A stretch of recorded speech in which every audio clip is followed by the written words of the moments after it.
Hey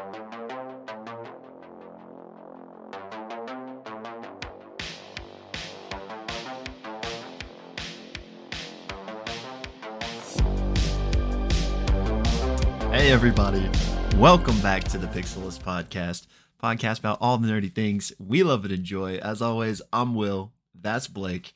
Today we're here to talk about some Critical Role, and maybe in record time for us, honestly. What up? The day after, look at us. Let's It's go. a new day. It Until is a next new day. week, probably. Just enjoy this while it lasts, okay? That's right. And how fitting to have such a quick recording after such a crazy episode. Like, yes. Fate knew that I was staying up late. Fate told me to stay up late to watch it, I guess. So, but yeah, so much to talk about this episode. And we're going to get into it. But before we do, I mean, we just recorded like a couple days ago, so there aren't really new announcements, but I guess we can just kind of give another quick plug of the same things. We've got not the candelabra, but the Candle Obscura new campaign coming from Critical Role that I'm really excited about. And based on what they were saying last night, it does seem to be a recurring series that will happen. But this first one we're getting with that cast is going to be 3 episodes long. I think that's what I gathered. Cool. In addition to that, we had Dimension 20, The Ravening War start this week. The campaign that Matt's DMing. I've had a chance to start it. I have not finished episode 1 yet. But I'm already like, oh my gosh, there's like so much lore that I don't understand. yeah, okay. Which I'm not used to. So if any of you Dimension 20 people have like any type of A cheat sheet or something. yeah, like a cheat sheet that isn't spoilery, because I've been hesitant to like Google like Crown of Candy World because I don't want to just be flooded with spoilers. This is the kingdom where Lou Wilson is tragically murdered on episode 3. Yeah, just like the high notes, like who are the major players. That'd be helpful for me too. Yeah, that would be great. But I'm loving it so far. I think I'm about an hour deep. How long is it? It's 2.5 hours. So I don't know if all of them are going to be that long, or because I know D20 is usually shorter than like a typical Critical Role episode. But yeah, okay. Anything other than those things to talk about? No. It's Mother's Day coming up. That's right. Yeah, this from recording this, if you watch this today, we put it out. Mother's Day is Sunday, so make sure you call your mom at the very least. Yeah, if you guys have a good relationship, obviously. You know, I'm not trying to tell you to get in touch with some toxic people or anything. Everyone's got their own story. Why am I talking about this? You're making it weird. But yeah, it's Mother's Day, so don't forget. Also, graduation day for around these parts. Not that either of us are graduating, but maybe I don't know if is that like a universal day for places. Probably not. I don't think so. Well, if you happen to be watching this and you are a graduate, congratulations. Congrats. We're hitting them all. Moms, graduates. Boom, checking them off the list. But yeah, okay. Without further ado, let's actually jump into it. And as always, we're going to start with a recap of the episode before we dive in, and we cut that recap out, host it on YouTube for your viewing convenience. So if you happen to find yourself on just that recap video, but you want to hear our full thoughts on the episode of us diving into all this lore, the link to the full video will be linked down below. All right, so we're recording this so soon after we don't know the episode title yet, but this is Campaign 3, Episode 58. And we pick up with our crew inside the Guild Hollow Tower, having just come face to face with this amorphous entity that is crawling out of the ceiling, which is where we left off the cliffhanger in the last one. So this thing slams down onto the ground, and it is this like slopping, amorphous, massive blob of teeth and mouths, and it's just horrific. And we roll initiative. And as always, I'm just gonna, hit the highlights of the combat. So to start things off, this thing does psychic damage, basically that you can't save from. It's not like a ton of damage, but that's like a constant thing that's happening throughout the whole combat. And with this being, this thing being so big, and this kind of chamber room not being the biggest, and also there's this, narrow stairway that's involved. Maneuverability in here is not great. So this encounter is very like limited for the party and what they can actually do. So, combat's going on, and this creature is essentially trying to consume, amongst its other various attacks, members of the party by like literally eating them and enveloping them into itself. Classic. Yeah, so that's happening, and at one point, Imogen casts a lightning bolt, and this actually sets part of the room on fire. So also during this encounter, the whole tower is starting to go up in flames. Not to mention the fact that Frida in the previous episode like doused a bunch of the tower in oil so that they could burn it when they left. So they've got that going on as well. This creature ends up grappling Fern and uses 2 of its legendary actions to just straight up consume her, like I was referring to. And it actually rolls a nat 20 like during this interaction. So she takes 54 damage and is knocked out inside of this creature. So she, is making death saving throws and fails the first one. So now everyone's freaking out. But Frida is able to reach in and pull Fern out and cast Spare the Dying on her in the process. Chetney then immediately casts invisibility on Fern to help protect her unconscious body. And as the fight rages on, this creature like starts to form this massive mouth in its center, like 15 feet wide, and just spews miasma out all over basically like half the party, including Fern, again, who is unconscious. And everyone saves except for Fern, clearly. And this causes the Spare the Dying to basically get nullified because Fern takes more damage. And because of this, she now has 2 death fails. So Deanna uses her Channel Divinity to preserve life and basically gets Fern back up to half health. So she's now conscious, but still invisible. So combat continues, and this fire is starting to spread, and the creature does not like the fire. So it is kind of like forcing its way to the staircase to kind of trap half the party, but also to sort of escape from the fire itself. And things are getting kind of dicey. So Deanna uses her last big spell slot to cast Death Ward on Chetney, just because she's worried with how this is going, and she wants to do that with her last like big use of energy. But although it's looking dicey, Fern does run up eventually and cast Burning Hands on the creature and gets the "How do you want to do this?" moment. And this entity is called the Hate Monger. I don't think I mentioned that earlier. Yeah, right. But they get the "How do you want to do this?" But there's not really much time to celebrate because, like I said, the whole place is burning down. So quickly, the focus shifts back to the strange circular area that they were investigating in the last episode. And they start to cast spell slots into it again, thinking that may be the way to unlock it. So Frida casts a Guiding Bolt, and then F.C.G casts Command saying "Open." And either coincidentally or not, that is when the thing does unlock and reveal itself to be this little like storage space within the wall. And all that's inside is just this old leather satchel. So F.C.G grabs it, and they'll check it out later because this place is burning down. So everyone is heading out, but they make a couple of last investigation checks to see if there's just anything else in here before this all burns away. They don't see anything, but Chetney and Frida are stubborn, and they're like, "We'll stay and take a bit of fire damage. Like, we just want to make sure. We'll do one more check." And Matt's like, "I took that personal." Yeah. He's like, you already inspected this place, and it's literally burning down. So, like, the DC is high to find anything you haven't already found. Anyway, but they stay, they roll, and Matt's like, "Yeah, I mean, you don't find anything new." But because they stayed so long, Chetney notices that in the corpse of the Hate Monger, this like limb like smashes out of like the remnants, and this entity starts crawling out of the corpse. And Chet is like, "Okay, let's get out of here." But this thing continues to crawl out, and it's more humanoid than the previous iteration, but it is still like 10 feet tall, has no eyes, a mouth, and like tendrils on its head. This weird aberration that basically starts chasing them out of the tower now. But as they're escaping, Imogen uses telekinesis to kind of hold it in place and lift it up so that everyone can get out, which they do. And F.C.G then casts Stone Shape to block off the only entrance and exit, essentially trapping this thing in the burning tower.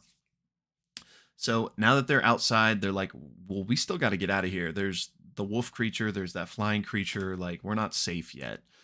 So they're trying to stealthily make their way out, but Frida gets a nat 1 and, you know, causes a big commotion, which they all of a sudden start hearing the howls of the Wolf King. So like, we got to go. So they make their way guided by Imogen, who I believe rolled a natural 20 to guide them through. They do end up making their way kind of out of the city proper and over the main wall.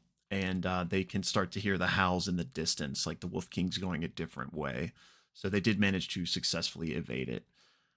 So they continue traveling just to get further and further away. And that's basically where we go to break on the first half. And basically nothing else happened that episode, right? No. Yep.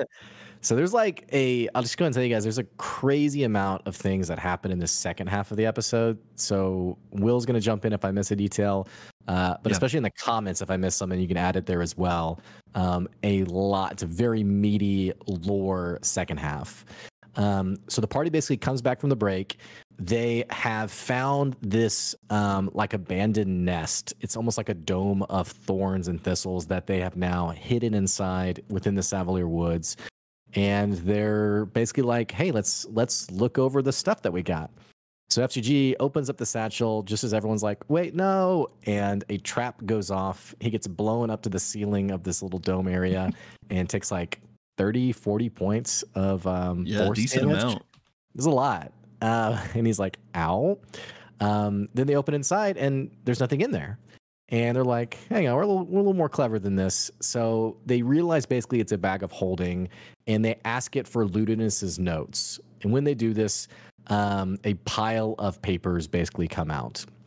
Not only that, Chinny's going to eventually take the bag and basically dump everything out. They're going to get a handful of gems, some of them quite valuable. They're going to get a leather vest harness type of armor. They're going to get a staff. They're going to get a rod that is not a dildo. The second half is a very horny second half, by the way. Just getting it out there. There's a lot of sexual tension in the second half. But they made sure to point out it was not a dildo. And I think that's everything that they find. And basically what they're going to end up doing is they're going to basically be going through these notes from Ludinus. Now, at first they're blank. Chinny like wipes like some soil on him, I think, and like is able like to faintly see some like script on it. And it's basically in Elvish. And Deanna basically begins reading these notes. Now, these notes are in batches of 3, like 3 sections of notes. The first one is oddly enough, it seems to be some kind of connection to the leather harness that they found. And there's language from Ludinus about basically feeding the root, and a reminder like every number of years I need to return to feed the root, which they're like, what does that mean? Well, also what's on here is a list of powerful Fey entities that are across Exandria. And not only that, some of them are scratched out. It seems like this is some kind of like hit list, or like Ludinus maybe needed to maybe even consume these creatures to do something. We're not sure what, but it's seemingly related to this leather harness that they have. They immediately decide maybe we need to ask Mori about this at some point. Fern has no idea what any of this is, being from the Feywild, but they decide, you know what? Let's hold off on putting the harness on for now. We don't know what's going to happen with it. Let's look at the second pile of notes. So they look at the second pile of notes, and it's basically like a personal scrawlings from Ludinus, pretty much cursing the fact that he wasn't born as a root is born, and sort of begrudging the fact that he wasn't God touched, and sort of yearning for that. However, he commits himself to basically connecting, having some kind of communion with the ruddy moon. And he's set on it. He's stubborn on it. He's like, whenever a flare happens, I'm going to find a way to connect with it and talk with it. And it's also around this time that the party is kind of like, I think it's Imogen's like, Ludinus was such an idiot. Like, he didn't even know what he was reaching out to, didn't even know like what he was doing. And yet he was obsessed with doing this. They look at the third pile of notes, and it's basically a description of this like well of energy or well of power that sits beneath Malesmere. And there's conversation about this well being possibly something that came from one of the falling cities during the calamity, or that it's some kind of gift from the Archheart. And essentially, the connection seems to be that Ludinus wants to harness the energy of this well in order to commune with Ruidus in some way. And that's the last of the notes. Like I mentioned, the party's basically like, you know, what's this? Like, what is he up to? What's the harness? Should we put it on? Maybe we shouldn't. But they decide to basically look at the other items they have. The large staff is an extremely powerful item called the Staff of Dark Odyssey. It is a little bit like the Ring of Spell Storing in that it has some spells that are stored in it. And one of them is the teleportation spell. And they immediately realize, hey, we can teleport. Like, we can teleport and take all of us and go see our friends again. Like, where should we go? Should we go back to Uthadurn? Maybe we should go to Uthadurn and give these papers to the king and queen. And there's a lot of conversation on like what they should do with these papers. Where should they go from here? They talk about Vasselheim, and they're also being like, well, no one really knows us there. Like I mentioned, they talk about Uthadurn, and Chetney's like, I don't trust the king and queen. Like, we were the most powerful people there. Like, I think this kind of stuff should stay with us. And ultimately, they're going to talk about this later in the episode in this back half, but they table it for a second. The small, not a dildo, stick thingy. Rod, I think. Rod, thank you. Why do I keep calling it a stick? Yeah, it's a rod.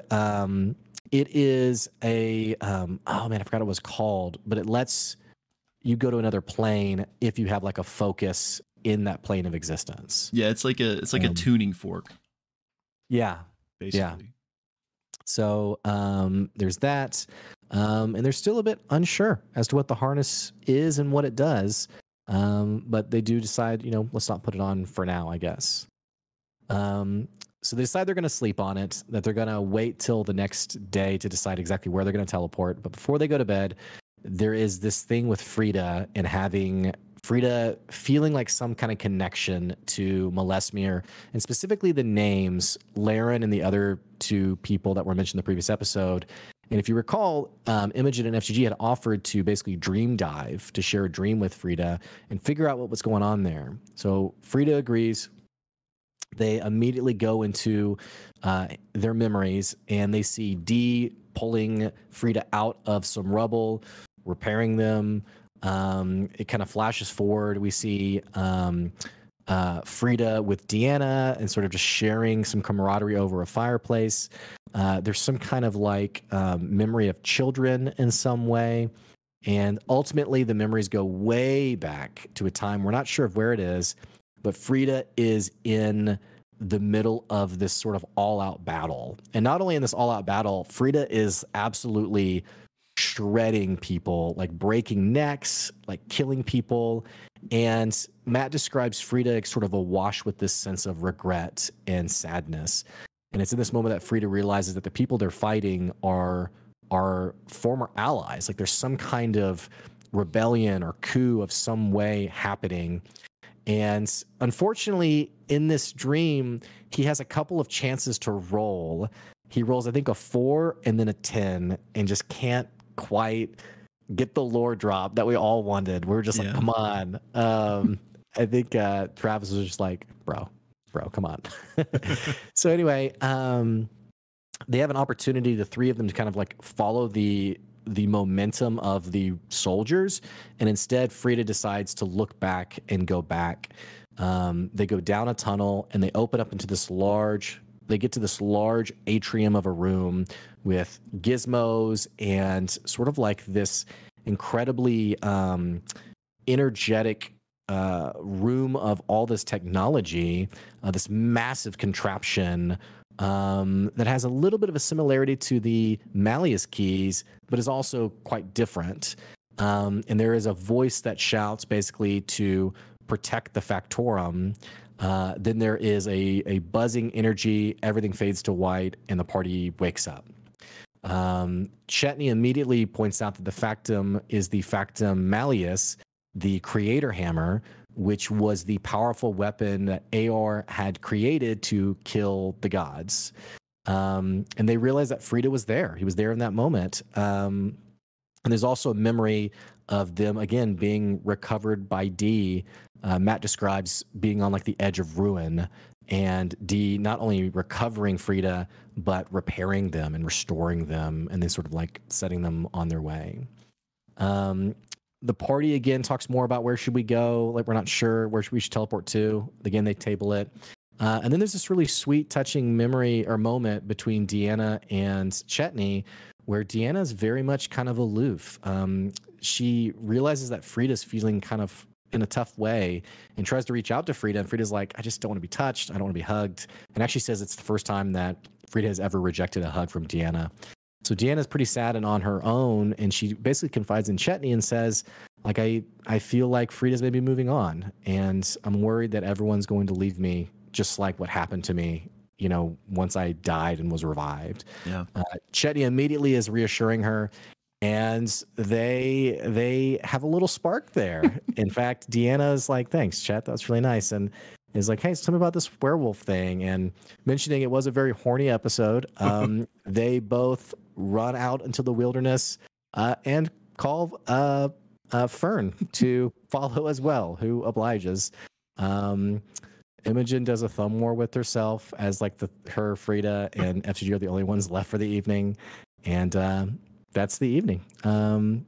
I think actually also before they went to sleep, F.C.G does. Oh wait, this is the next morning. I can't remember, but a couple more things are going to happen. F.C.G is going to cast communion with the Changebringer, and the reason for that is because they're just trying to decide where to go. Like, where should we do this teleportation spell? Should we go to Dressar? Maybe our friends would be there. Maybe we go to Marquette. And there's a lot of like random things as well, where Imogen's even like, "Hey, stop with these stupid ideas. Like, where are we gonna go?" So F.C.G does commune. He's immediately elevated to this place where they see the Changebringer, is able to ask questions, notably, "Are my friends alive?" And the Changebringer says yes. And basically is like, also asks, hey, am I going to know Frida for a long time? And the answer is basically like, the future hasn't been written yet. Then suddenly F.C.G is like ripped forward, like right into the space of the Changebringer. And the Changebringer basically gives them a command as a champion of the Changebringer and says, there's a terrible fate that's looming, and calls this fate or this terrible thing the Red End, and says that it stirs in its slumber, and you know, you can't turn away from this road. Like, it's time to basically like take up my banner and prevent the evil that's going to happen. F.C.G after the fact mentions how what's kind of on brand for the Changebringers, you kind of make your own path, and like, okay, well, now I'm not. Now I'm supposed to do this exactly, I guess. Similarly, Deanna has this vision of the Dawnfather standing in all of its might, flaming ahead of a sun, and commands Deanna to basically do the same, to take up his banner, to stop the I keep want to say the big red, the Red End, and basically threatens to say, if you don't do this, I will take back from you the gifts I have granted you. One of the gifts that she infers this to mean, the gift of revival, what had brought her back from the dead. So they both come out of this, you know, vision, and they're like, okay, looks like it's our job to stop this. And they're like, hey, so should we split up? Or, and like, Fern's like, no, you should stay with us forever. And you could just see Matt kind of like, okay, well, I guess I need to figure this out. And ultimately, the party decides to. Deanna does give Chetney her ring of temporal salvation because she's worried about Chetney, wants to make sure that he'll be okay and he'll get through all of this. And then the party decides to teleport to Dressar, specifically Zidana's house, the woman who Laudna and Imogen had been renting a room from. And the episode ends as the party gets sucked into this teleportation spell, not knowing if they're going to arrive there safely or not. And that is where episode 58 finally ends. So much stuff. And again, that's the episode. Oh, I forgot one thing. One important detail. There is a conversation with Chetney as they're talking about the Oh, yeah. planes rider Rod or whatever, and he's talking about like some of the work he's done in the past, and he mentions the Rexentrum Toy Authority, and there's this awesome moment with FGG being like, Rexentrum Toy Authority, RTA. Is that your tattoo? And Jenny's like, no, it's a union. And he's like, you got a tattoo for a union? And basically just realized the source of his tattoo, which was a really great moment. Yeah. So that was the end of the episode. And again, if we left anything out, you put it in the comments. But if you're watching just the recap, we'll have a link to the full episode discussion so you can join us there. So Yeah. Great job, by the way. There was a lot to cover there. That was one of the meatiest episodes we've ever had, I feel like. Yeah. And we got a whole lot to dive into. So again, Bro. if you just watched the recap, check it down below for our full thoughts. Yeah, bro, so much to talk about. I don't even really, I'm overwhelmed with where to begin, honestly. And the only reason I didn't turn the episode off was because we had like an hour and a half to go, and there had already been so much stuff that I was like, I can't like stop watching this episode, you know? So Yeah. this episode was a long time coming. There were some really satisfying, I don't know if payoffs is the right word, but just so much was revealed that it was just a really good episode. Yeah. And I mean, I almost forgot, what'd you think? You basically just said it, but yeah, I'm right there with you. This was, the best episode in a while, definitely the best episode of this arc, I would say, and one of my favorite episodes in recent memory. Because we had everything. We had a crazy cool combat against this really cool monster. The heaviest of lore drops, so much information, and some really cool like interpersonal party developments as well. With the Critical Role's first threesome, and we also had, I guess the moment didn't happen in game, but that was a really sweet moment with Christian giving Sam those matching hoodies. Those were really cool. Yeah, and then Travis giving Deanna, and I just felt like it was like, hey, you're always one of us kind of gift. Giving both of them their woodworked gifts was really cool too. Yeah, like, full-fledged party members at that point if you're getting a Chetney gift. But yeah, so loved the episode. And yeah, it's been less than 24 hours since it's come out, but from what I've seen, everyone has seemed to love it. Which, I don't want to get into this right now, but obviously there's been a lot of criticism lately. Sure. So it's just good to kind of see everyone, really be happy, I guess, or just, excited and on board for this. But yeah, loved it. Where to start though? I don't know. I mean, we probably are just gonna have to jump around. I think I need to make some like scratch notes just so I don't forget. Yeah. Yeah, I don't know where to start, man. So much good like meaty stuff, and then also like some like really side details that I'm really curious about. Like the Fae like Dryad supposed hit list, like things like that, like feed the root. I'm just like, what? Yeah. So, and we said this last episode, by the way, that it's interesting how Ludinus's plan seemed it seemed like we had figured it out, like we knew everything. It's like, yeah, we've gotten to the peak of his plan, the apogee solstice, like it's happening now. And since then, now there's all these other details that's like, okay, this was like the most overt part of the plan, but there were like plans among plans for like all these other like tangential parts as well. Yeah, and I've got thoughts on all these pieces that maybe will converge, but an interesting thing is we don't know exactly when these notes were written. Right. So like for contextualization of what phase he was at, because these could be hundreds of years ago, and some of it appear to be, I mean, obviously they're old because where they found them, but like the one notes that were talking about him kind of discovering Ruidus and researching it and having that first communion, which caused the destruction of Meleismere, at least presumably. I guess that wasn't like fact for fact stated, but I seems think, to be. yeah, maybe we can pause there for a second. I think the third batch of notes, like the well or whatever the source of power underneath Meleismere that he wanted to utilize to commune, I'm assuming that that action is what cursed the city. Yeah. Especially like the descriptions of like the miasma coming out of like the fissures. To me seems like that would have to be it. Yeah, I agree. And like I wonder if that whatever moment that was where he utilized that power source to initially reach out to, let's just say Predathos, even though that maybe isn't necessarily the right verbiage to use, but assuming. Because we know in the earlier episode, he told Fern and was it Imogen in the professor's office that like he has spoken to Predathos. So to me, this is that moment, or at least the initial moment. Maybe they have a continued line of communication somehow now.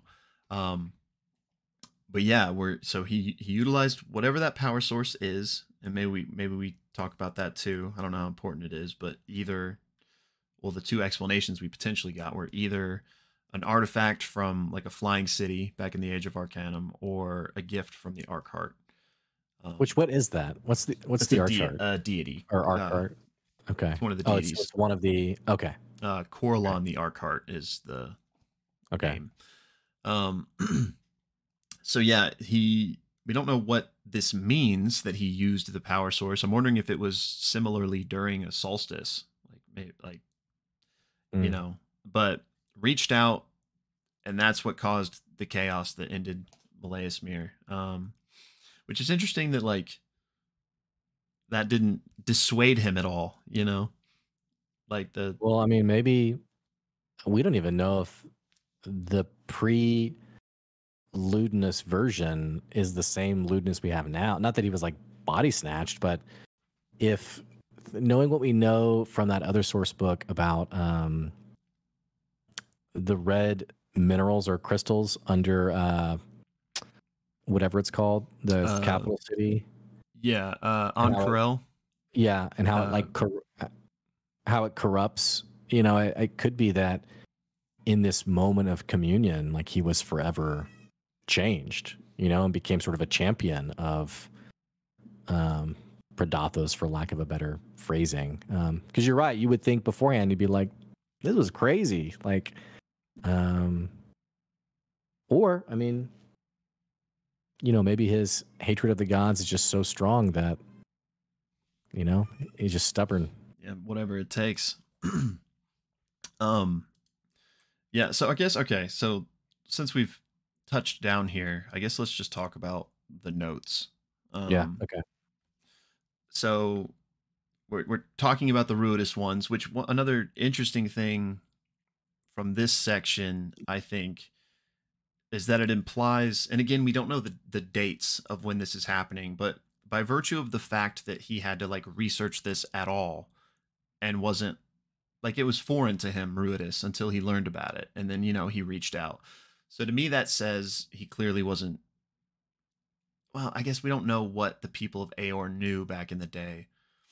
But to me, this puts him not in Aeor, at least like as one of the people that was building the Factorum Malleus, or else he presumably would have known more and wouldn't have had to like do that research. I could see them being separately related, not necessarily exclusive, because that's fair. You could be creating the Factorum Malleus because you hate the gods, you want to kill the gods, unaware still of Ruidus. And it almost felt like his notes were more like why do the gods keep basically being like, hey, don't worry about the moon, it's evil, it's like ill omen, like, and just becoming basically like, I hate the gods so much I'm going to do the opposite of what they say. So if they're saying to avoid this, they must be lying, there must be something about this, right? Why would they even mention it? So it doesn't put him out of Aeor. I'm still incredibly interested in his origin story because it came up again, his origin in Isilra.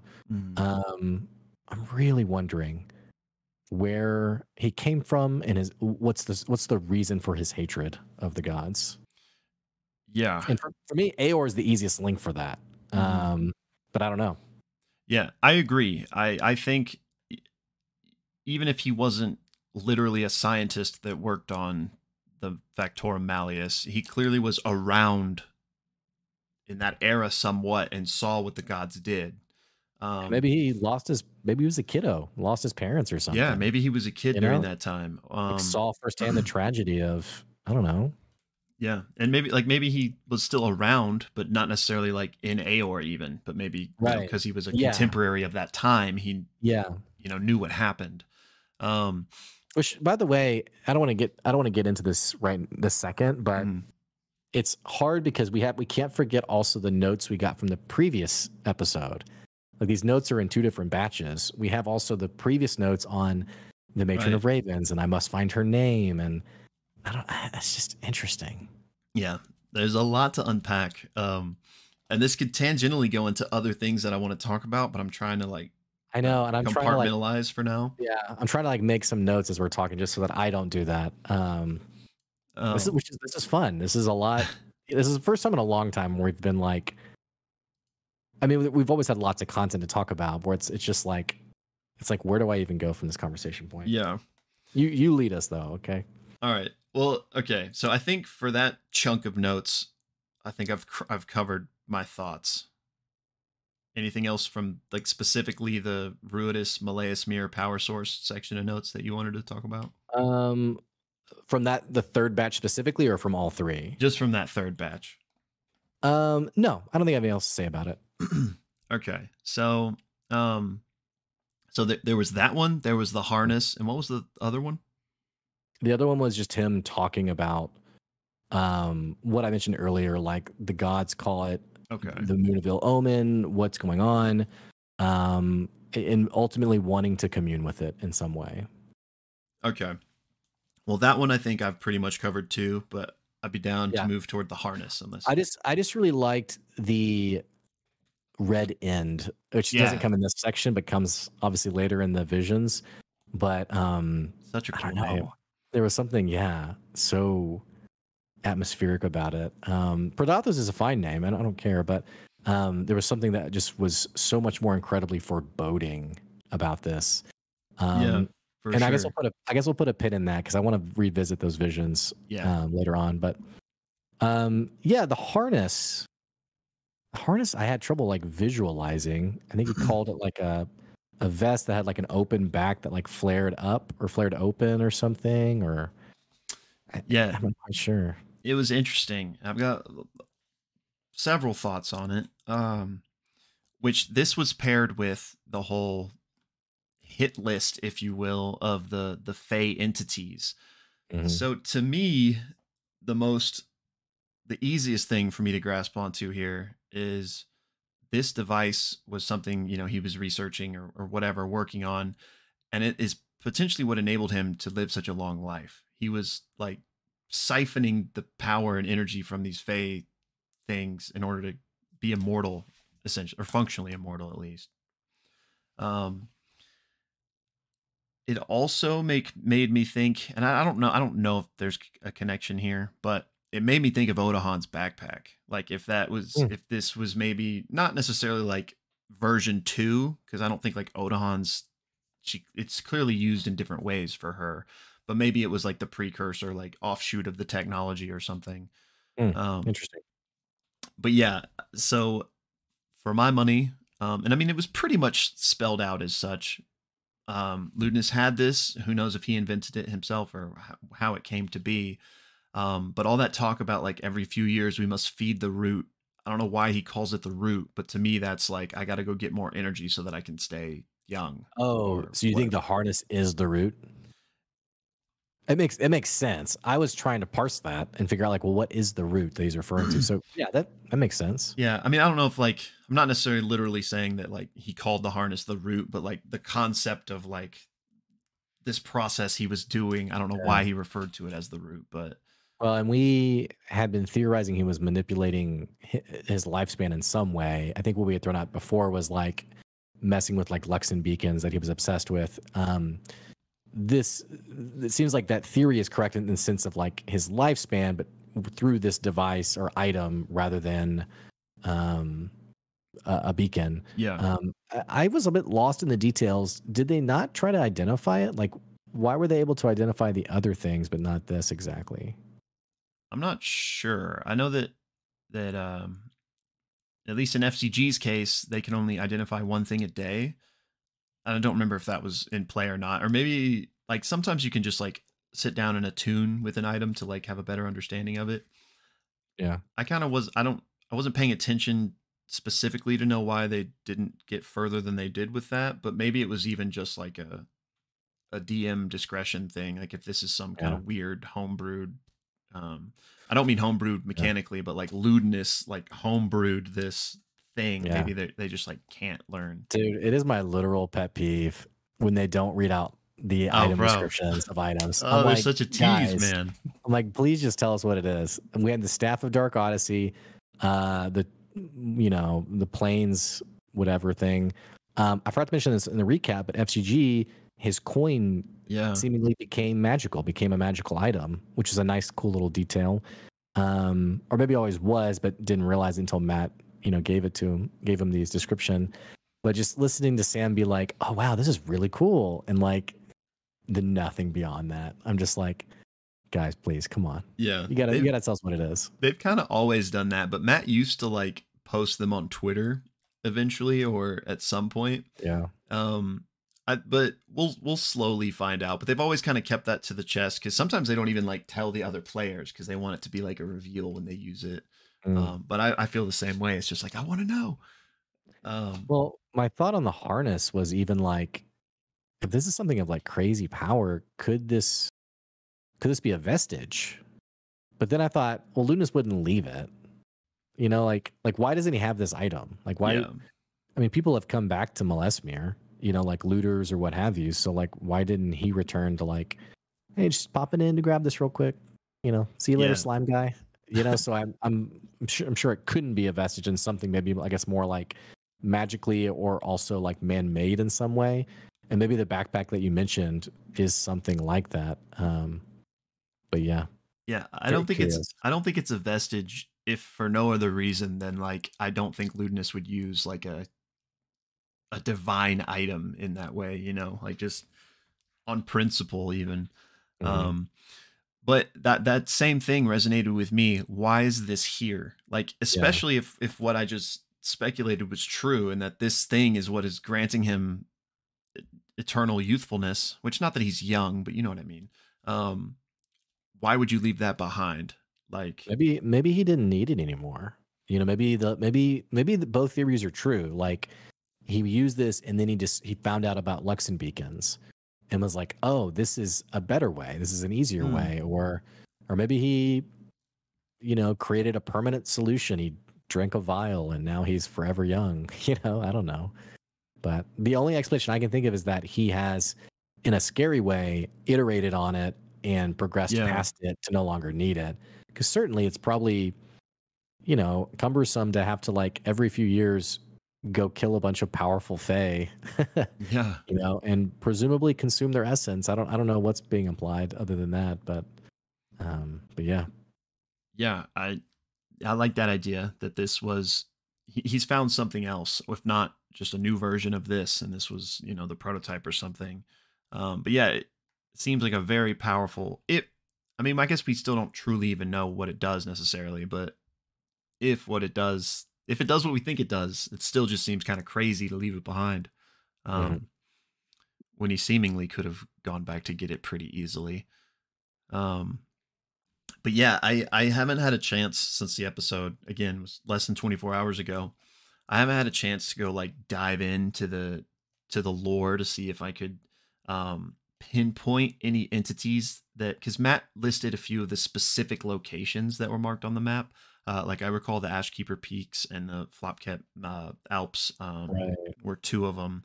And nothing immediately sprang to mind, but also, that's not I don't have it all memorized. So if anybody down in the comments can think of any like known Fey entities in any of the places that were mentioned, I'd love to hear about them.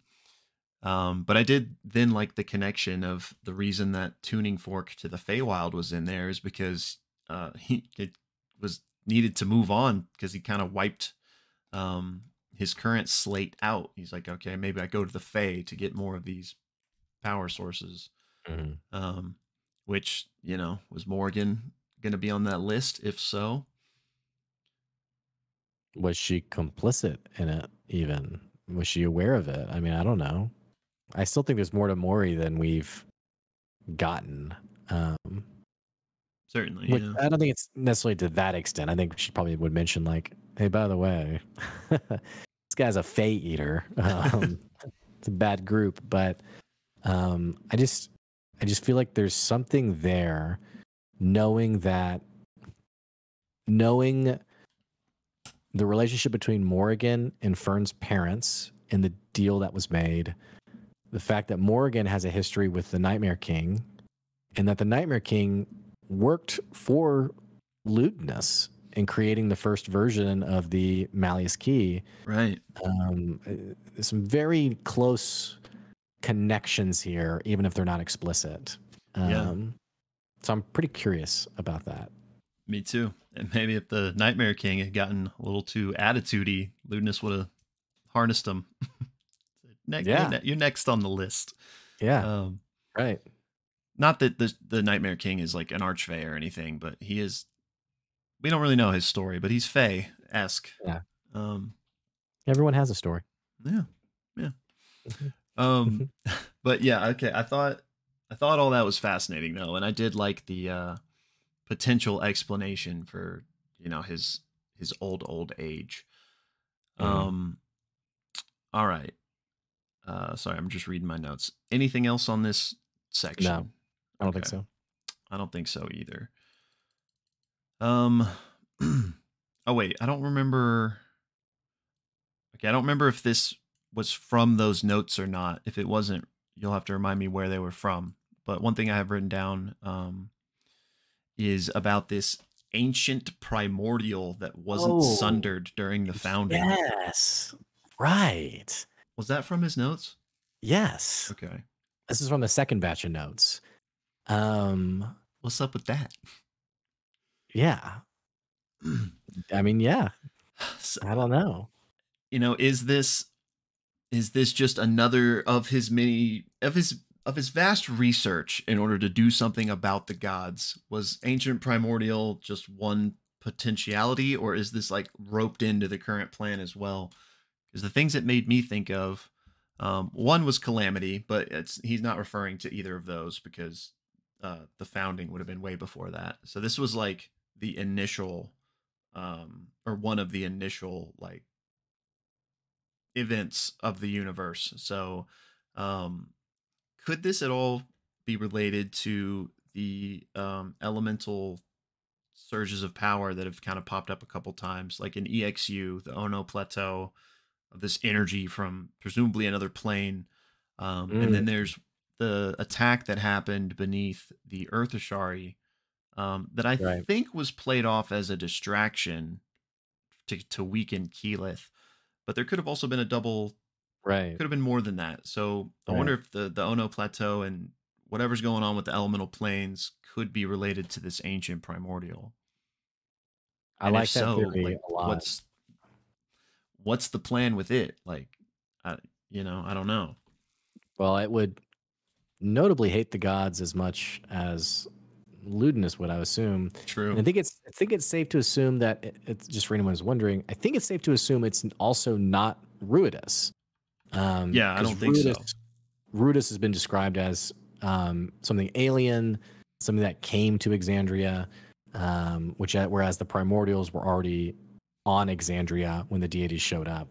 Right. Um, so yeah, I don't know, and it was such a subtle, massive drop, that it's like, is this a breadcrumb for like a future one shot or like future content, or is this part of Ludinus's today plan?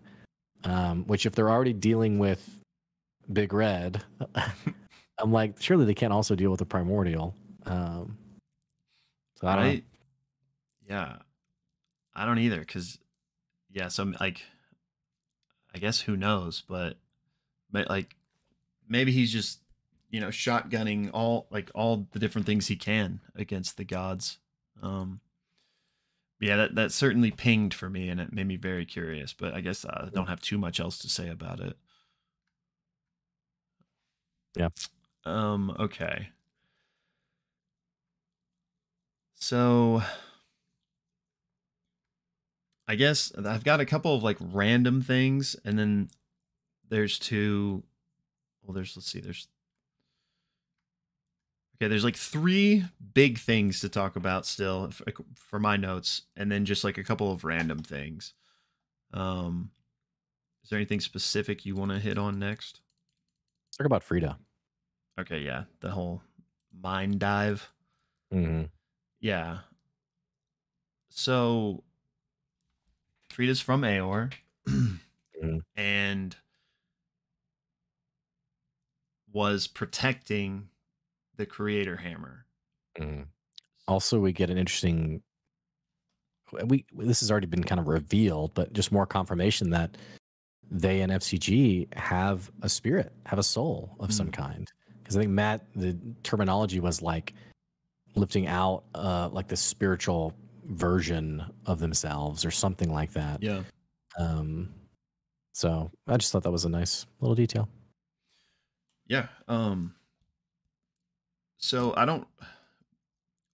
feel like we can't like definitively parse this because we don't necessarily know what everyone knew. But the fact that Frida was defending the creator hammer, unless I mean, from what we know, it was a god killer. Now, does that mean its only purpose was to free Predathos? Not necessarily. Like that's what Ludinus is using his, you know, uh, his Malleus key for in this day and age. But presumably, at least that was part of its function because that's how Ludinus got to where he got today. But Matt made a big point of describing like how immense this was and how there was like tons of wizards and scientists and engineers. Like this was like, I think he used the words like, this is a structure of an immensity you've never seen before.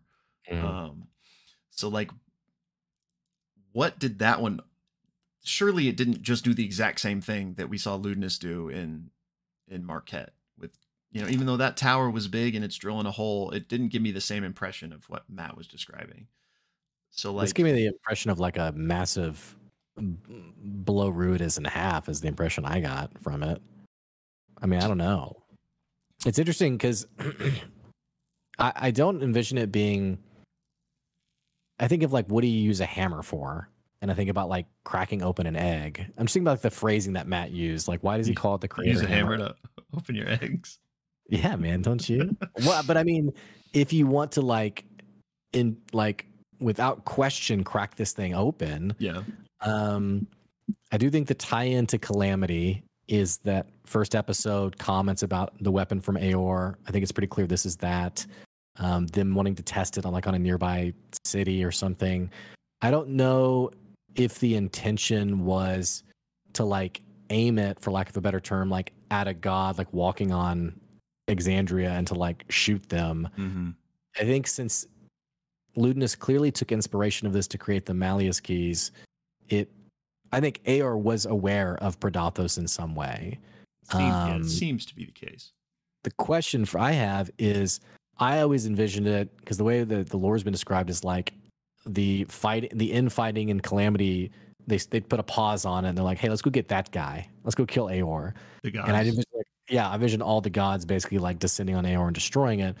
This, I mean, I think it was described almost like a coup or something to that effect, or infighting, I guess. I wonder if people begin to realize the implications of freeing Predathos. And people who are like, the gods would be no more. And that was like well, I don't like that. I don't want that to happen. And that is then what caused the rebellion, for lack of a better term. I don't know. I have no idea, but yeah, it's kind of where my mind's going. I think both things can be true, because I was wondering this too, because we did get the impression that like the gods found out what was going on and smited it, smote, from the sky Maybe. basically. Which, you know, doesn't really add up for why there would be like an internal coup within the city, but maybe everybody wasn't on the same page. Like maybe, Right. you know, I'm sure just like it is in our current era, there's two sides. Like, do we get rid of the gods? Do we keep the gods? So I wonder if this creator hammer was even like somewhat of a secret plan, and then maybe whatever powers that be found out, and they're like, no, we got to stop that. Like, maybe they even knew that like if the gods find out about this, they're gonna kill all of us. Like, Mm. so maybe it was like Or that type of thing where there's like two factions within the city. I mean, again, following the slight implication that the prime deities aren't like the super benevolent, we do everything for people characterizations that we've seen, maybe it was even so much of what we saw in the second part of this episode where not Frida, FCG and Deanna especially were basically like, hey, go do this. Like, I'm commanding you. Like, maybe something like that also happened with their followers where they were like, hey, in your town, hey, your neighbor's up to no good. Like, get over there. you Yeah. know? I don't know. Yeah, I don't either. I think I think that's plausible that like that was the gods acting through those people in the city. But I'm leaning that this was a separate encounter, and then the gods themselves did still destroy the city. So maybe I guess both could be true in that they were like, hey, take care of this or we will. And they didn't. So then the gods did. But the fact that Matt included that little like snippet of how Dee found him, just like everything was ruined, Mm-hmm. and he had to be brought back. To me, that is kind of like a alluding to the fact that the gods did strike this city down, and not just the infighting led to But such destruction. and isn't the do you think the implication is that in that moment is when it happened? Like when it all just surged to white? Or was that the end of his memory? That I don't know. Mm. It's a good question. But I would say that it's not necessarily in that moment, since that memory did kind of jump around several times. Um, but I don't know. I was so annoyed that the rolls were so low. Yeah, Because Matt even said, "Hey, you feel like you missed something," and he was just like, "I know." And these characters are presumably leaving at some point. Now I don't know when they're leaving, but yeah. I mean, are we gonna get another interaction where they dig in and see more? Or I think if they're not gone, which I don't think they are, we'll talk more about that uh later. But yeah, I mean, okay. So not to parse this a little bit. So we have Frida in Aor protecting the Malleus key. Again, we don't know what people the knew, but Factorum Malleus, yeah. yeah, sorry. We don't know what people knew, but it's safe to say that at least the people defending it had a general idea of what the thing was, like a god killer. So Frida then, therefore, unless they didn't have agency, but that doesn't seem to be the case with Aormatons back then, um, was team kill the gods. Mhm. So I'm curious if that's going to have any type of impact if we do continue with Christian and Abria. Like, is there gonna be any Mhm. drama there? Like, Could this like be the now I'm start of on a the other breakup? side. Well, I Yeah, mean, their source of affection, FCG, has just been commanded to go save the gods, yeah, and as well as their best friend, Deanna. right. So, So I feel like that's an interesting dynamic mhm. potentially. Um, and then the other thing, and you just mentioned how there were roles that didn't go well, so we're missing pieces here. But the most interesting piece that we didn't get any clarity on, uh, for my money, is the whole child thing. Because we had Yeah. in the dream, not in this episode, but when FCG and Frida shared a dream, there was the whole child that like appeared. Hmm. Um, by Frida, and there was which no. Go at the ahead. time thought this was like I thought this was just some kind of child version of Frida, but now that they've been placed back in Aor, I'm thinking that's not the case. I don't know what to make of it. I think that still could be the case, but we didn't get any like evidence pointing towards it, at least. Because we also posited that if Frida was similar to F.C.G. and was like a sleeper agent, maybe that boy was part of the family that they infiltrated, but that doesn't seem to be the case either. Frida just seems to be like a actual defense robot or whatever that Right, was right. working for that faction, or for lack of a better word. So then it either is, if Aomatons at one point were humans, maybe that was Frida's human form. But then Right. tying into something you said earlier, about lewdness, what if he was just a kid back then? That's interesting. So Is there like, what if Frida like was guarding lewdness or something, and that's could explain what his hatred for, um Frida being on team Malleus Key would make sense if lewdness's parents or something were on team or I keep saying Malleus Key, but or if Ludus's parents were like key scientists on the yeah. project. So, I mean, there's no basis to this at all, but we didn't get any answers, so I don't know what to make of it. The fact that this child description keeps popping up is where I go with it.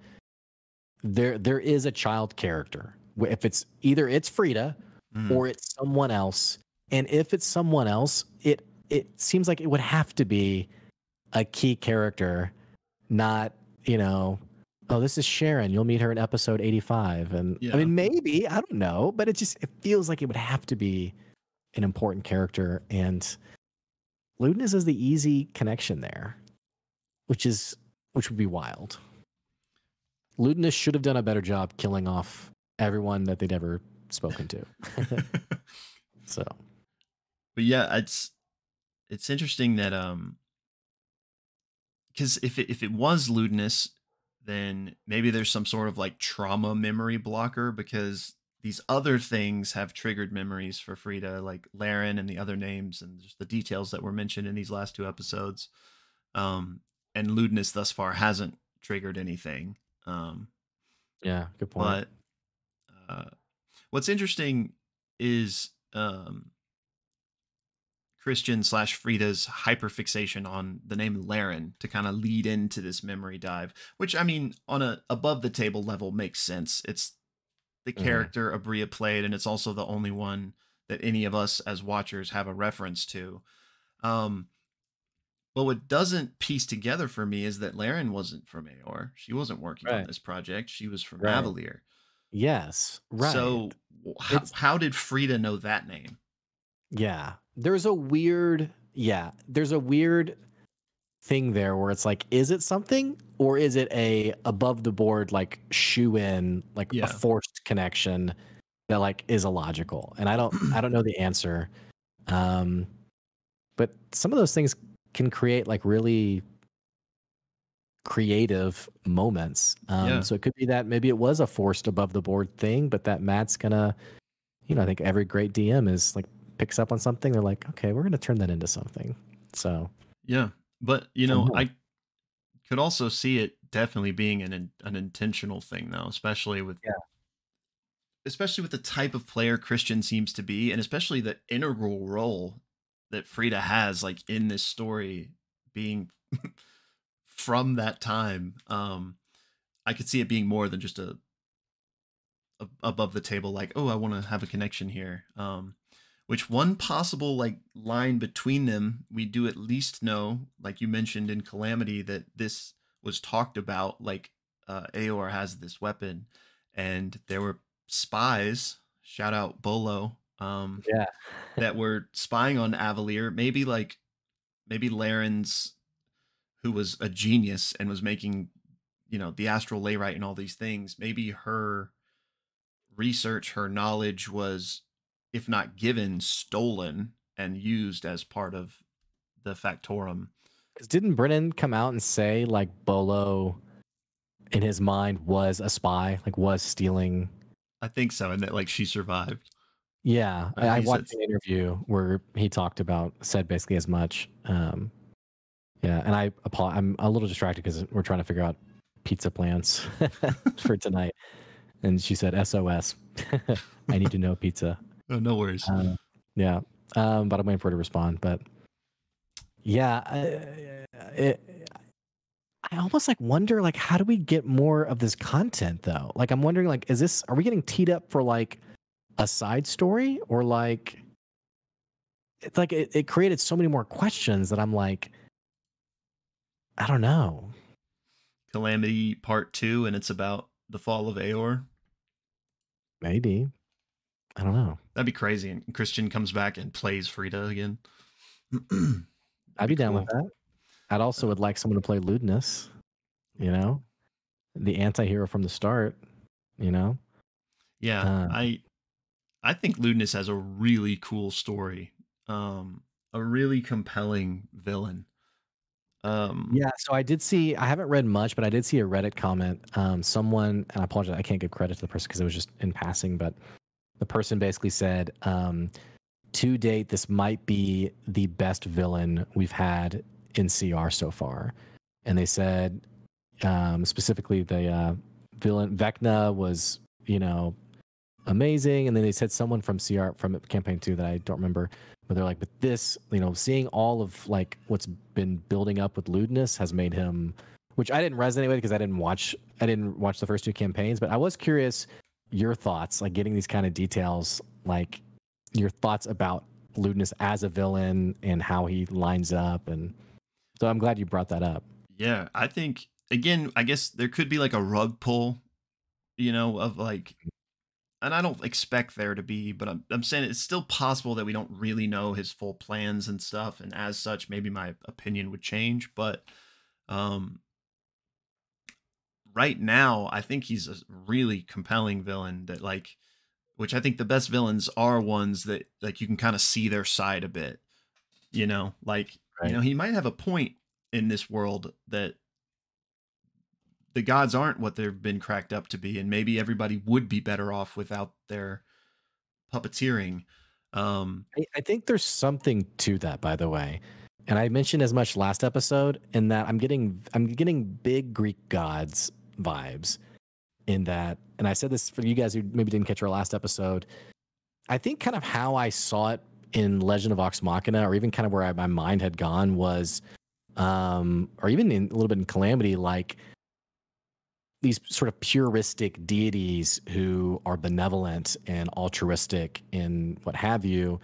And campaign 3 has definitely shaped that and moved me a little bit away from that, even to the point of these visions given to FCG and Deanna, where I actually found myself thinking like it was which by the way, these visions were awesome. They were like the epic, here is the quest. Like, here's your quest. And I felt like the epicness of it.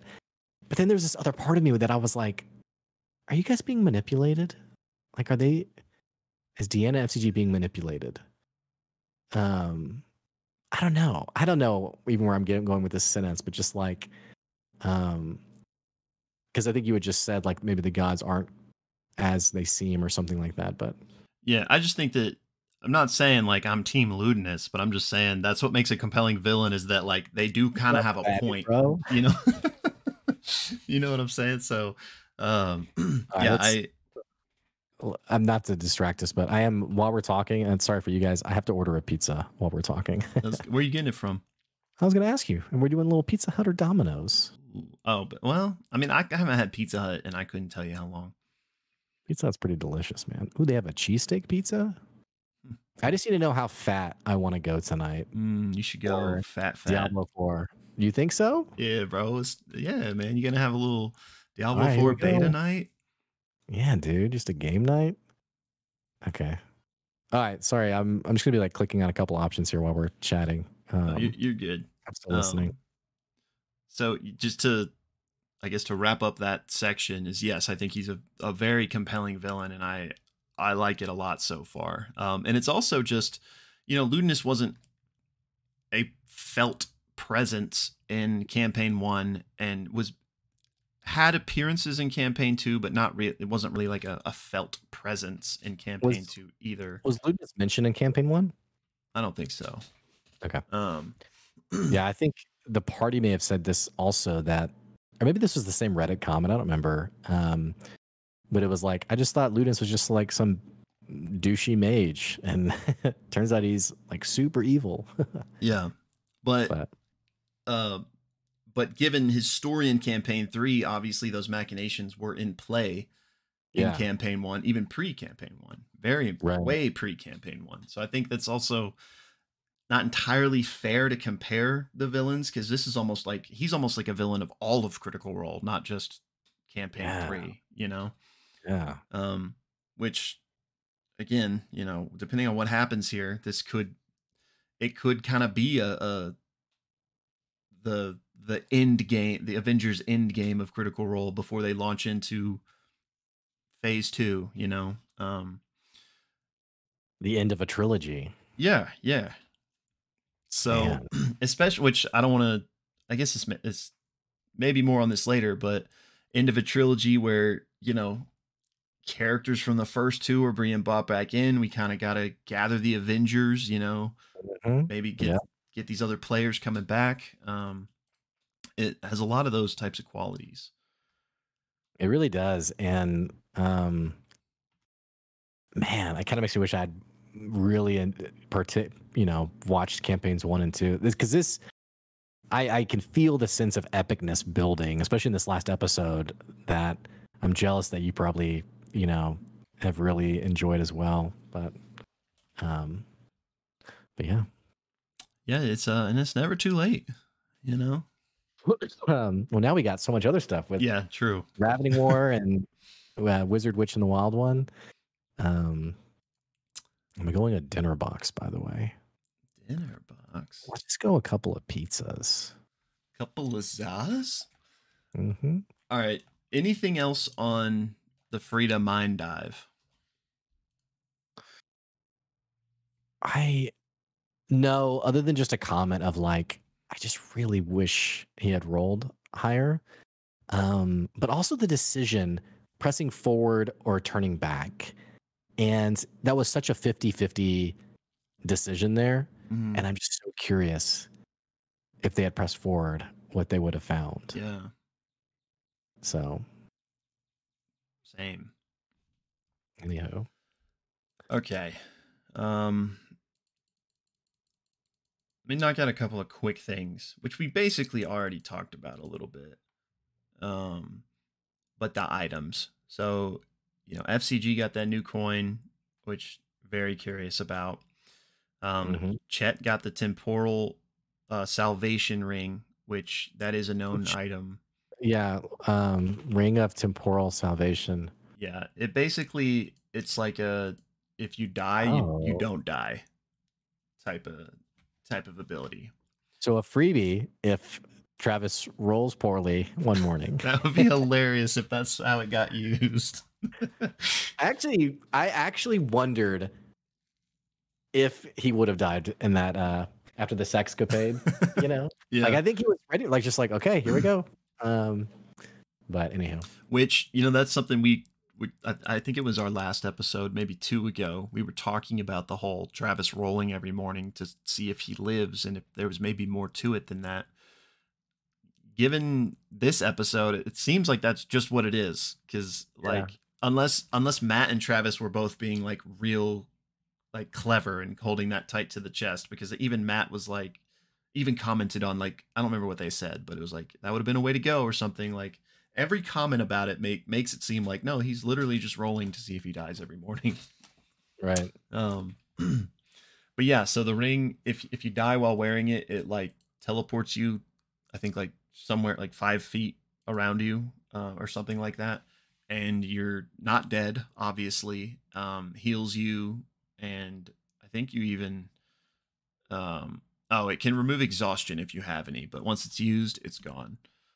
Which I also just thought this was one a cool moment, but two, what a like fitting magical gift to give from someone who has died and was brought back. Mm-hmm. Yeah. For Um, sure. and then the staff, which again we don't really know that much about, but we at least know that it can teleport, which is Yeah. And I don't know if I misrepresented this when I said this, because I said it's kind of like the Ring of Spell storing, because I feel like what was said was that other spells could be stored, and that it wasn't just teleport, but yeah. I also just don't. Go ahead. I was Sorry. gonna say it being called the Staff of Dark Odyssey. I mean, it feels like there's something else to it also, um, but I don't know. Yeah, so I don't think you like will store spells in it, but so it has 8 charges and we know 6 can be used to cast teleport. There's probably 2 or other things that can be done that like maybe the Misty Step can be cast Mhm. for 2 charges. And Yeah. so there's probably a list of 3 or 4 spells including teleport that each require a different amount of charges, and it's up to your discretion each day to how do you want to use them. And Yeah, I'm that makes assuming sense. either all come back in the morning or maybe you roll a d8 and that many come back or something each morning.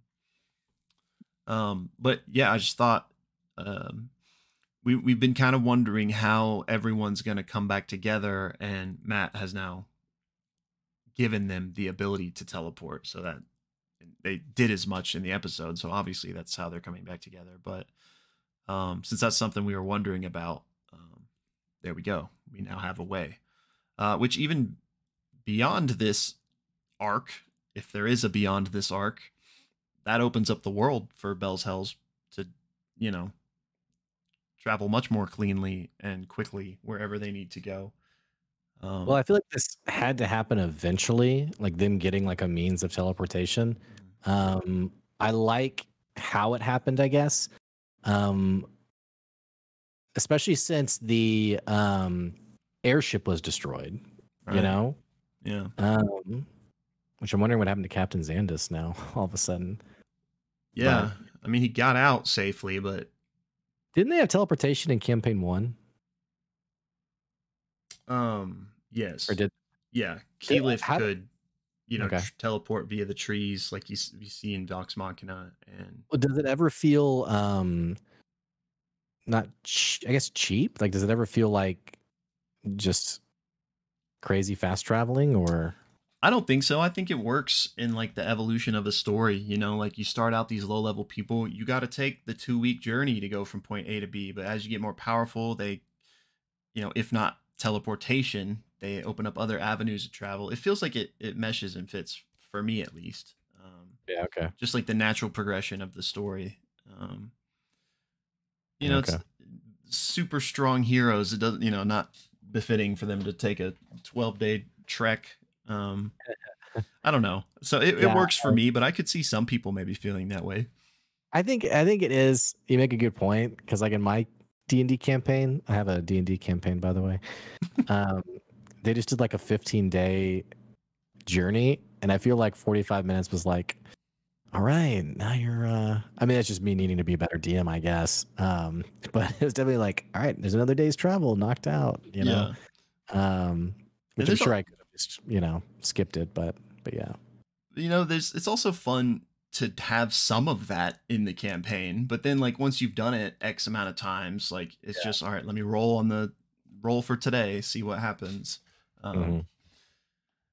Okay, but so actually speaking on the teleport, since we're kind of talking about it right now, they didn't seem as nervous as I would have been by teleporting, given all the craziness that's going on in the world, and the fact that in Uthadern they literally were told, like, yeah, we sent people out, like some people teleported out to find out what's happening. We haven't heard from them, and they haven't come back.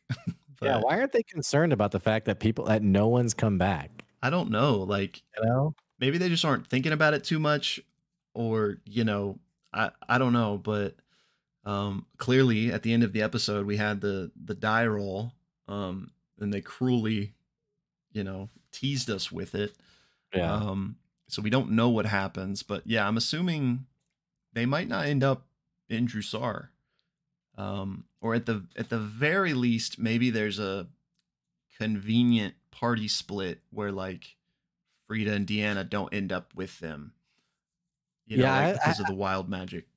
I have been trying to figure that out because there is this like kind of unspoken weird energy around.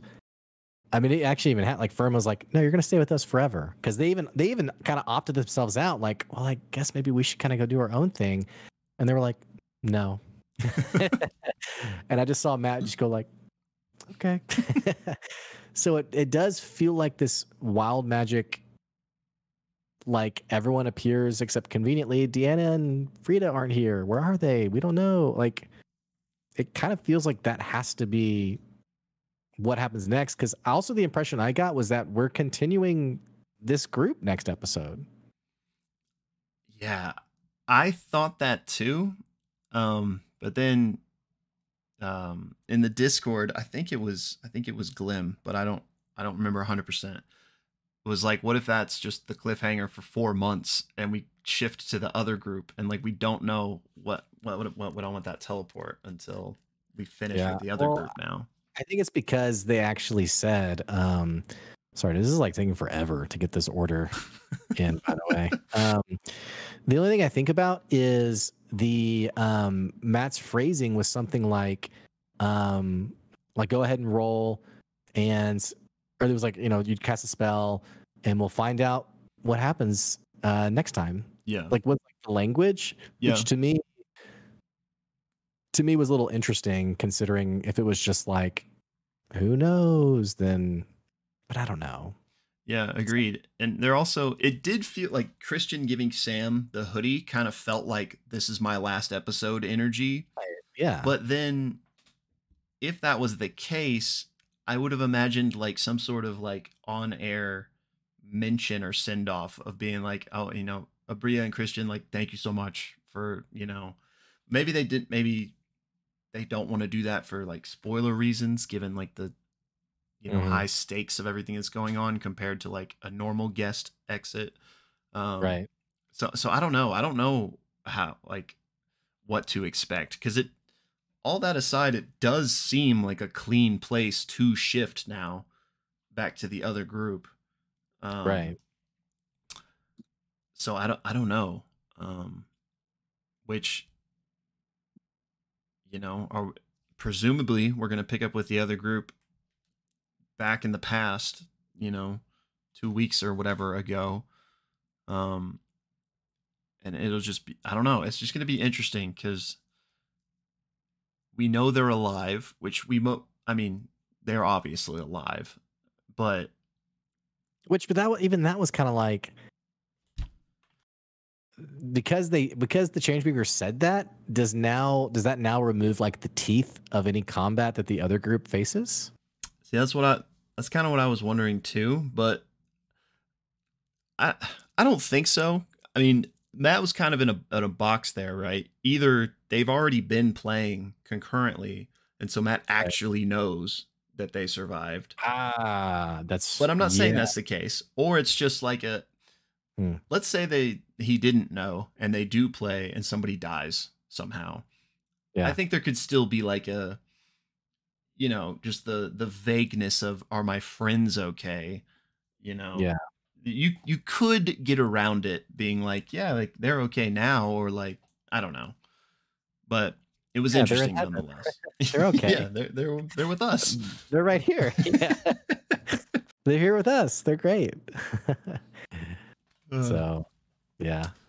um, It is a bit odd though. I guess honestly, if we come back to them the same group next episode, I am honestly lost as to how long this arc is going to go. Not in a negative way. Like this last episode, I really enjoyed it, and like Joy came in at one point and was like, wait, who are these two people? Like, why is Abria here?" Because she's been listening to Worlds Beyond with me, yeah, and I was like, "Oh, and they got separated," and she was like, "Oh, is that just like for an episode?" And I was like, "It's been like over 2 months." And she's like, "Well, where's everybody else?" And I was like, well, we don't know." we And wish we so knew.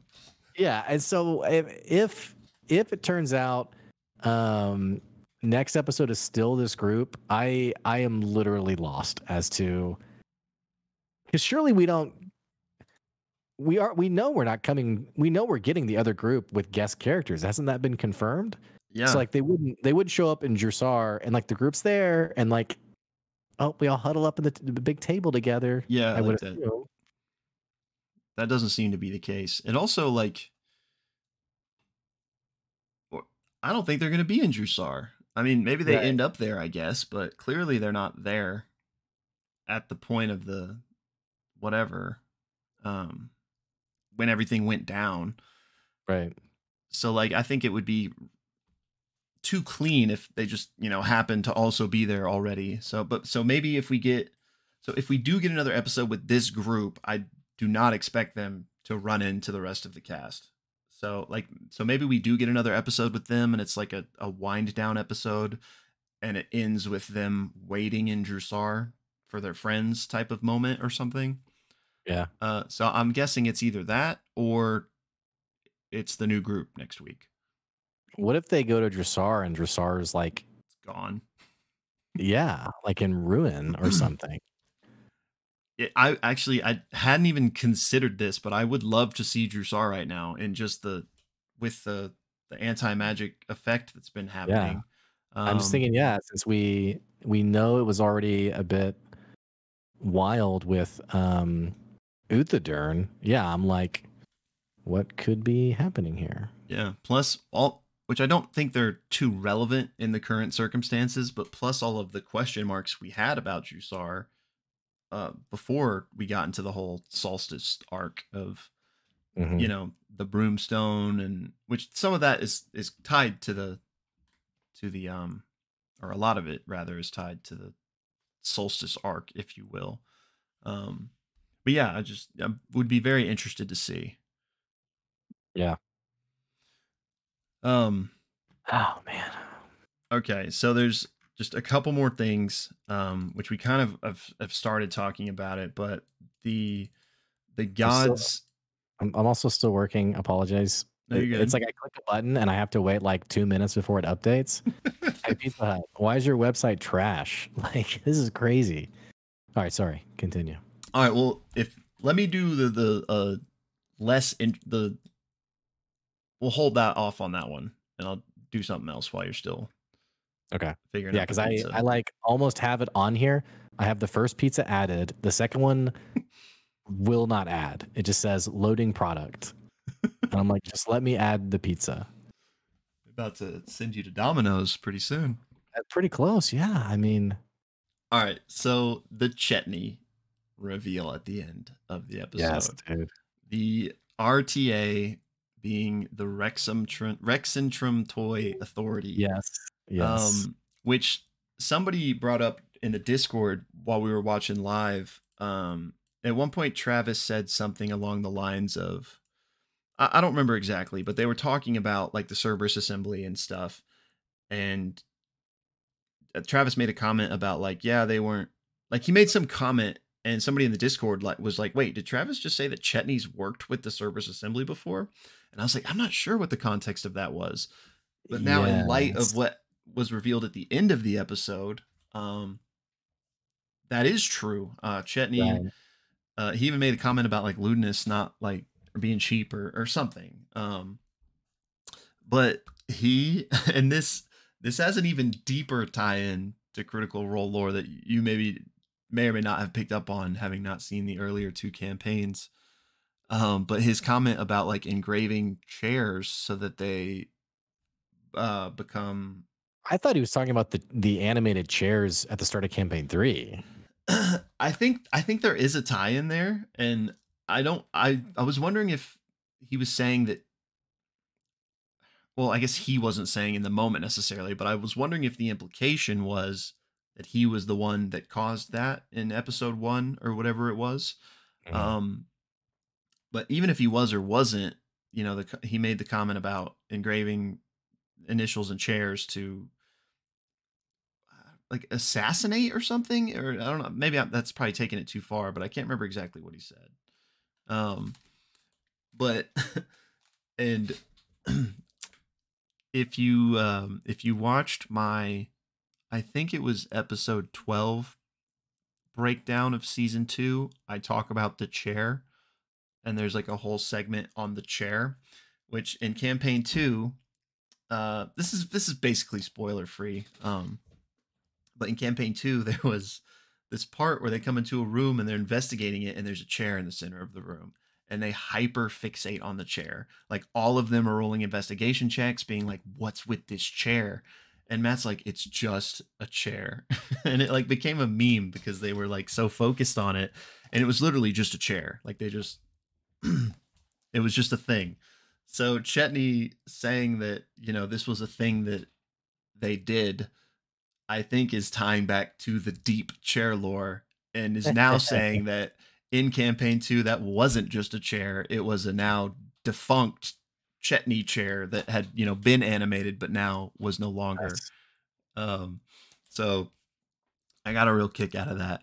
And if you didn't watch the campaigns, or the earlier campaigns, I mean, and you're curious about this chair moment, like I said, it's in my episode 12 breakdown, but I also made a standalone TikTok of just the chair lore, and I'll put the link to that like in the description or something for anyone that wants to see it. It's really good. But now that all aside, I think that kind of fixes isn't the right word, but fixes some of the discrepancies that were there for me with how Chetney was acting and the Ultgar situation. I think knowing about this Wrexham from Toy Authority that like made these malicious items, if you will, kind of fills in some of those gaps. I do still feel like there's something more. Okay, this stupid order is filled, dude. That took so long. Jeez. I had to open up Firefox because it wasn't working on Chrome. I still feel like there's something more with Ultgar, but I'm also satisfied if we never come back to it. So it did like maybe Ultgar is also or was also part of the RTA or something, but it at least gives me an explanation for kind of the sinister or dark implications that were kind of laying in the backstory. Which I don't know how much of that is like hard canon. I mean, I suppose it is because Travis, said it was, but I don't think Matt didn't have. I highly doubt Matt and him sat down and talked about the chair thing, because Matt's reaction when he was saying that, pretty much said it all. But excellent moment, and I'm glad we know the true meaning of RTA, since that was one thing we were talking about. Yeah. All right. Pizza done. Pizza's done. Sorry for that, and sorry for. I think it's kind of annoying to like be watching a talk show and someone's obviously distracted. So sorry for that. My wife gave me the SOS. We have to get food for the kids now. You're good. So, anyway, yeah, all done. So the last like main thing I want to talk about, which we've already kind of touched on, is this moment with the gods at the end. Kind of,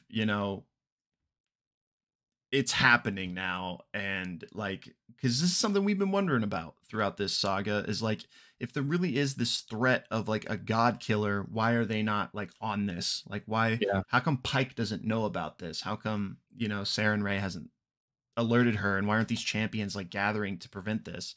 So to me, the answer is the gods either didn't take the threat seriously or just didn't know about it, but now they do. And now that they do, they are calling to action. Quite literally, we have one of the most like straightforward, not like subtlety of the gods communication. Like, no, you're teleporting right in front of me and I'm telling you what to do. Like, yeah, extremely overt. Because I think that was funny enough. That was actually one of the criticisms of EXU, was how Abria characterized the Wild Mother. Lolth. No, Lolth. Oh yeah, no, I think the Wild Mother. I can't remember which one actually. Both really. Yeah, and like Matt never has the gods communicate in that way. It's always like subtle, like the wind blows, and clearly Matt's comfortable with it, doing it when it calls for it, because I think you're spot on. We had, in an extremely overt way, the Dawnfather literally, as Deanna took it, threatening death if she did not, suit up, so to speak. So, and one word you mentioned earlier was you felt like they might have been manipulating, which I don't know if I would use exactly that word necessarily, but I'm on page with what you're saying, is that it was more of like they want this done because they're looking out for themselves, you know? Yeah. Like that's Yeah. totally the energy I Yeah, was definitely getting. not. Yeah, I don't manipulate like they're leaving out info or they're lying, but like serving their own interests. Yeah. Uh, yeah, which well, I kind of do mean manipulate in the sense of like it's about destroying this great evil is kind of how it was presented, but we know the gods are scared, Mhm. and so it's this convenient detail that's like, is this more for you than it is for me? I do wonder if every follower got this vision, or was it just Deanna and FCG? Like, did Pike get a vision of her own that called her to action?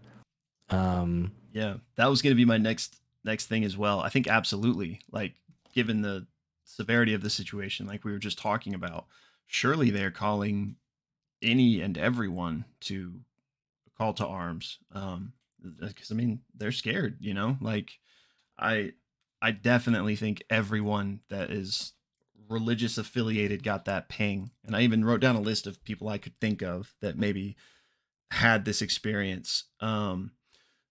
So I'm not gonna like get into details, obviously, but like slight spoilers, kinda, just for me listing people and their affiliations with gods, if that bothers anyone out there. But again, it's not really spoilers. Okay, but we got Ford and Caduceus, and potentially Aurum, all with the Wild Mother. okay. Reaching out to them potentially. We have Pike with Saren Ray / the Everlight, Yasha, and also possibly Grog with the Storm Lord. Mm, We have Scanlan with the Knowing Mistress. We have Vex with the Dawn Father. Um, Opal with Lolth, because that's the interesting element here, is that the Betrayer gods would also not want this to happen, you know? right. So we may even have like a convergence similar to how they took down Aor, that they might Yeah, be working together again. So Opal with Lolth, um Xerxes with Asmodeus. bro. Don't tease me.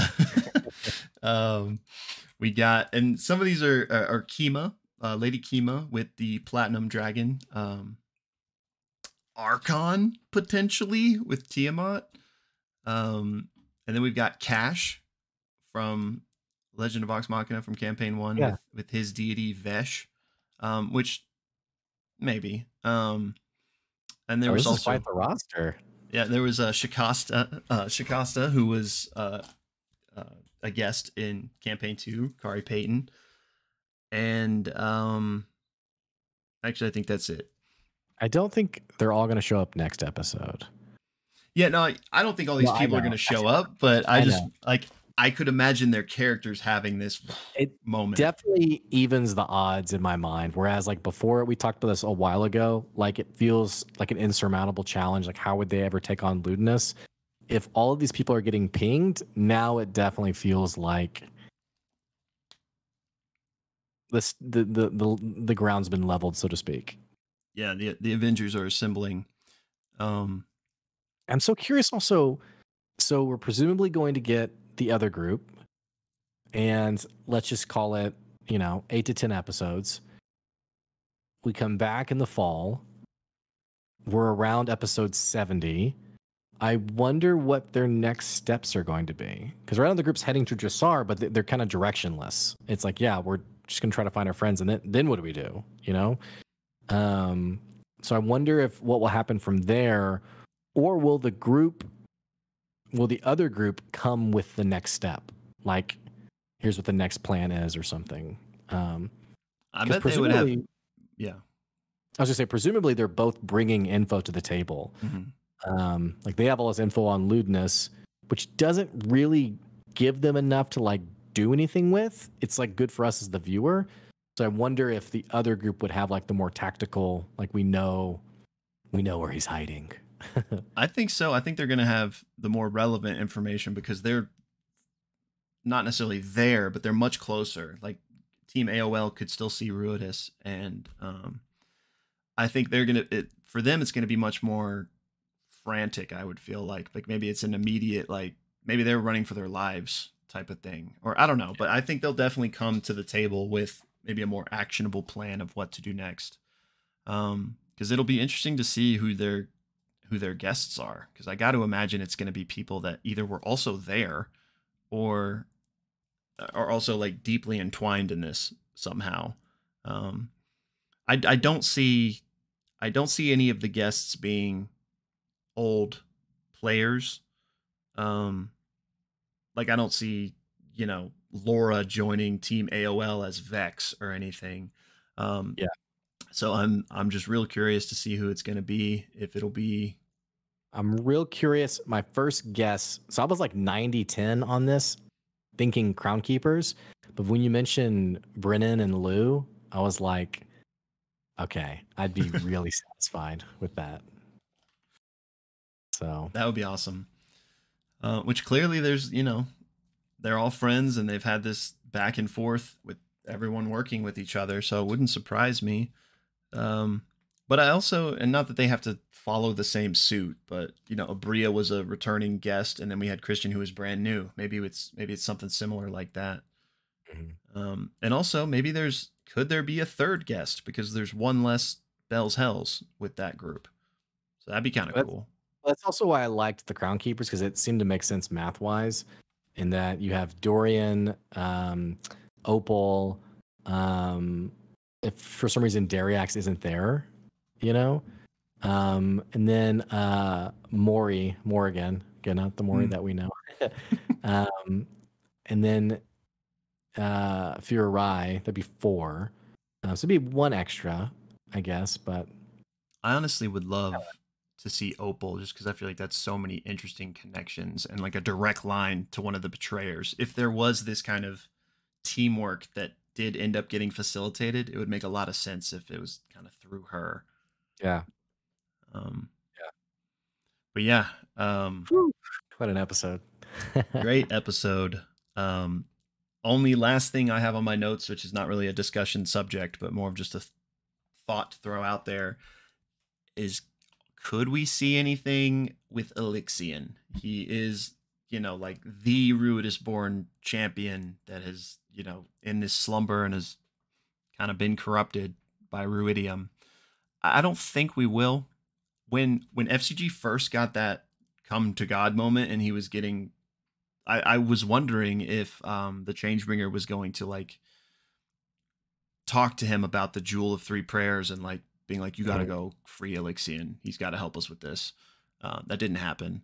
But typically, Matt, like the quests and the stories that they dive into in the source books, I don't really see Matt like integrating those into his actual campaigns, because I think he wants people to make their own stories with those, and he doesn't want to like do something with it and then like invalidate what like you did in your home game. Well, and also, I mean, with how much like kind of to the point of clichéness of well, this isn't Critical Role, like don't treat your table like Critical Role. It gets kind of exhausting, the whole back and forth on the whole this kind of dumb. But I definitely agree with you. I see Matt kind of wanting to protect the player experience with that source book and not wanting, well, here's the CR version of how it happened. Yeah. So yeah, I would be surprised to see Alyxian, which for our listeners, we're referring to what's the source book called? Well, now that you asked me, it's in like the latest source book, not the reprint of Tal'Dorei Reborn, but Explorer's Guide to Wildmount. Okay. I think. What? I think so. Yeah. Even though it's Marquette. Let's just look it up real quick. Point being, it is a story in there that players can then like have like a quest around. And Alyxian was a Ruidus born who during the calamity, you're out of focus, yeah. Oh, there we go. Come back to us. I have it right here. Let's see. Sorry, I didn't. You continue. Oh, well, fought for the gods, was bestowed gifts, and ultimately in fighting against one of the betrayer gods was presumably sacrificed themselves and now resides under Ank'Harel, right? Yeah. So, and is sort of like lost in the stasis of dreamy corruption or something. Yeah, and if you're curious, plug again for the TikTok. I made 3 videos about Alyxian like a long time ago that are up on there that kind of describe his story in 3 quick videos. So check it out. Call it the Netherdeep. Call the Netherdeep. That's right. That's what it is. Yeah. But yeah, just wanted to throw him out there since he does seem kind of like a very kind of integral Ruidus born that hasn't yet to be mentioned in the campaign. But again, don't really expect that to come into play, really. Yeah. Okay. So I guess my theories, maybe another episode with the group. Maybe Deanna and Frida are conveniently not there. Like they got sucked out of the teleportation channel. And it'd be interesting to see the state of Dressar. I'm really curious about the state of Dressar. Yeah. Well, how about you? If we get another episode with this group, I don't think they make it to Dressar. Like, I think something goes wrong enough that maybe that's why the story continues with them, because they don't actually make it yet. I like that for the sheer fact of why can people leave with teleportation and not come back? Yeah, I mean, magic is messed up. They just now got a sending spell to work. Like, teleportation is not going to work. Like, maybe they get to Dressar and it's not exactly where they want it to go, but something's definitely going wrong to some extent. Yeah. Not to mention Laura's reaction. What did you make of that? I think that was just because it was delayed. I think because her reaction immediately was like, oh. Yeah, and then she freaked out. God. Yeah, so I think that was a bit. I think someone even said that phrasing, like maybe Travis was like, she's doing a bit.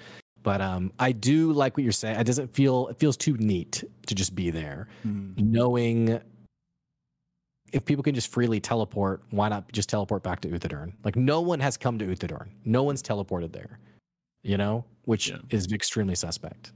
So, yeah. So I like that. I'm with you.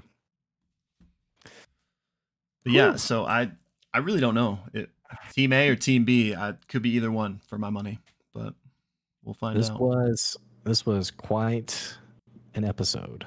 I think, but I'll have to check. This is now our longest episode ever. And it's all thanks to Pizza Hut. So many great details, guys. Tell us what y'all thought of the episode. Theories. Get into the Discord. Seriously, we're not just plugging in Discord. The Discord has a Critical Role channel, and we have some amazing people in that channel who give some really great insights on their takes on each episode. So feel free to join us. Everybody's welcome, whether you're a new critter or a veteran one. We just love to talk Critical Role, man. So if you enjoy that, it's the perfect place for you. And let us know in the comments as well. So, yeah, please do. All we need now is the thumbnail. Yeah, just got to be a good one for this episode. So I was thinking like, and please hit me with ideas if you got them. But the first thing I thought of was like just all the lore.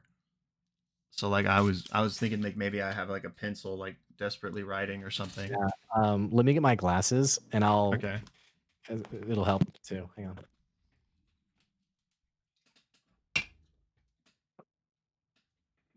Indubitably.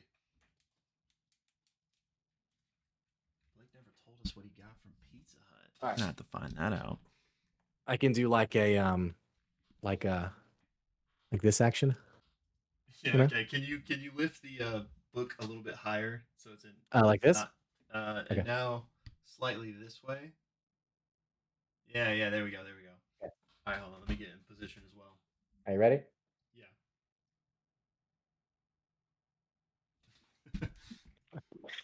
Also, the people want to know what pizza did you end up getting? What toppings? All right. So here's the deal, guys. We should have kept this in the intro because probably you turned us off at this point. But I'm a man of nostalgia. If something's nostalgic for me, it tastes better. SpaghettiOs. Yeah. Had it all the time as a kid. Is it objectively disgusting? Probably. It tastes so good to me. Tyson chicken nuggets. Same thing. I just have certain things, which makes me think of the time that you said you wanted a couple. That's what I was thinking of too. So when I was a kid, Wednesday nights were pizza night, and my dad always got thin crust sausage. So that's what I got, and then I got a pepperoni pizza too. Nice. So at first, my order was like $30, and then I was like, I'm like hopelessly broke. So what am I doing? So I took off like the breadsticks and like the 2 liter, and so it's just a couple of pizzas. Hey, So can't go wrong with just a couple pizzas though. that's right. That's right. So anyway, I but might have yeah, to get pizza now tonight as well. But yeah, all right. We've drugged this on long enough. Um, we y'all, just had to thanks. hit the mark for the longest app was Yeah. keep going. I'm pretty sure we've hit it now because I think our longest one was episode 4 of EXU. I don't know why like I know that specific, but we gave like a 50-minute recap It was of long, that yeah. episode. That was the time we were like, we probably need to like workshop these recaps. Like this was really long. Yeah. So anyway. All right.